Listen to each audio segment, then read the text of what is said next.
Welcome to this explainer. So picture this for a second. A world that's been completely wiped clean. After the massive dramatic collapse of the Mycenaean civilization, archaic Greece kind of emerged as this fascinating blank slate testing ground for human civilization. The old monarchies, they were dead and gone, so the Greeks were literally forced to reinvent how they lived together from the ground up. And what happened next is honestly one of the most intense, wildly creative periods of political experimentation in human history. Okay, let's take a quick look at our roadmap. We're going to cover the Greek political laboratory, Sparta's strict oligarchy, tyranny and rule by force, Athens' road to democracy, and finally, the birth of rationalism. Section 1. The Greek political laboratory, diverging paths of human organization. Before we can see how all these different city-states diverged, we kind of need to establish where they all started. Across the board, whether you were on a rocky coastline or deep in the inland plains, these early Greek city-states shared some pretty fundamental baselines. We're talking early concepts of citizenship, a massive reliance on slavery, the total political exclusion of women, and the unquestioned dominance of a wealthy elite class. They all started with those exact same ingredients. But how they mixed them? Well, that would completely change the course of history. Moving on to Section 2, Sparta, the strict oligarchy, a society built for war. Let's dive into our first major experiment. In Sparta, power was fiercely concentrated at the top. They developed what's known as oligarchia, which literally means rule by the few. Now, unlike most of the rest of Greece, Sparta actually kept its kings, two of them at the same time, actually. They acted as military commanders and religious heads. But the real day-to-day power, that sat with a council of 28 older men, plus those two kings. Sure, an assembly of regular male citizens could vote on things, but in reality, they mostly just rubber-stamped whatever the elders decided. Now, this next point is absolutely crucial to understanding Sparta. Think about this terrifying population imbalance. You've got roughly 8 to 10,000 male Spartan citizens, right? But they are drastically, heavily outnumbered by tens of thousands of enslaved people called helots. After Sparta conquered the neighboring region of Messenia, they basically enslaved the entire population to work the land. So you have this massive, understandably hostile population right in your backyard. To prevent a catastrophic uprising, the Spartans really had no choice but to transform their entire society into a camp of full-time, heavily armed warriors. And to keep that military machine running, they demanded absolute conformity. Every single year, these Spartan magistrates, known as ephors, would issue this incredibly bizarre but striking official proclamation: shave your mustache and obey the laws. I mean, it sounds kind of funny to us now, but it was a literal, highly visible, physical test of obedience. The logic was basically, if you can't be trusted to follow a simple rule about your facial hair, how on earth can we trust you to hold the line in bloody hoplite warfare? So how do you manufacture perfect soldiers? Well, the Spartans used a grueling, highly institutionalized process called the agoge. Boys were literally taken from their families at just 7 years old. 7! They were tossed into communal barracks, forced to exercise constantly, and rigorously trained with weapons. And get this, they were purposefully underfed. Why? So they'd be forced to steal food to survive, which taught them stealth. If they got caught, they were brutally punished. But here's the kicker. They weren't punished for stealing. They were punished for being sloppy and getting caught. This intense, hyper-militarized upbringing shaped their entire culture, and it actually left a direct mark on the English language today. Have you ever described someone as laconic because they don't say much?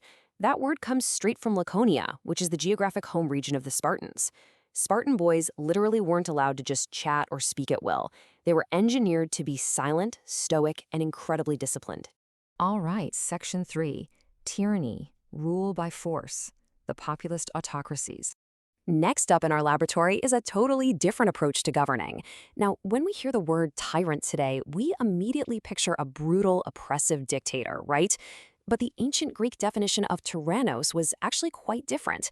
It just meant a sole ruler who seized power unconstitutionally, basically someone who didn't inherit the throne like a legitimate king. So in archaic Greece, a tyrant wasn't automatically the bad guy. The Greeks judged them entirely on how they behaved once they actually grabbed the reins of power. In fact, to actually stay in power, a lot of these autocrats had to be incredibly popular. Take a guy like Cypselus in Corinth. He overthrew a violent oligarchy by actively championing the common, everyday people. And once these tyrants were in charge, they went big. They funded massive, job-creating public works. Over on the island of Samos, the tyrants commissioned this absolute marvel of ancient engineering, a water tunnel running for nearly a mile right through solid rock. They built grand temples, boosted trade, brought a lot of stability, and then, naturally, tried to hand all that unconstitutional power down to their sons. Let's check out Section 4, Athens' Road to Democracy, from class warfare to people power. And here we have it, the birth of democratia. Literally, rule by the people. This was an absolutely groundbreaking concept. For the first time, an unprecedented amount of real political power was handed over to the ordinary male citizen body. But I want to be clear here. It didn't just pop up overnight out of some beautiful utopian dream. It was messy. It was hammered out through decades of bitter, grueling struggle. Honestly, Athenian democracy was really a desperate survival mechanism to avoid all-out civil war. Let's trace this bumpy timeline. Back in 632 BC, a nobleman named Cylon tries to install a tyranny, but regular peasants literally run in from the fields to stop him. Then you get Draco's famously harsh laws in 621 BC, which just makes everything worse. You had impoverished farmers literally being sold into slavery just to pay off their debts to the rich. It was a complete pressure cooker of class warfare that took over a century to resolve. You had Solon's attempts at reform, literal decades of tyranny under Pisistratus, until finally we get Cleisthenes' democratic reorganization in 508 BC. But let's rewind just a sec to 594 BC, because Solon's reforms are fascinating. The city is basically tearing itself apart, so they give Solon special emergency powers to fix things. And his solution was this brilliant compromise. Instead of hoarding all the political power for the old money elite families based purely on their bloodline, he tied eligibility for office to agricultural wealth. Under his new system, even the lowest class, the laborers, were guaranteed a right to participate in the assembly. Now, was it full democracy yet? No, but it broke the aristocracy's absolute monopoly and finally created a path for actual upward mobility. But the massive final leap? That came in 508 BC with Cleisthenes. To completely shatter the corrupt old boy networks of the wealthy elites, he literally redrew the political map of Athens. He created 10 brand new tribes, deliberately mixing up people from the coast, the city, and the inland plains, so they had to work together. Your political participation was now based on your local neighborhood, your deme. He also set up a council of 500, with representatives chosen totally at random by lot. Because of this brilliant system, persuasion and debate in the assembly officially replaced brute force and elite status as the way to get things done. Which brings us to our final section, Section 5, the birth of rationalism, a new way of thinking. See, this political evolution naturally sparked an intellectual revolution.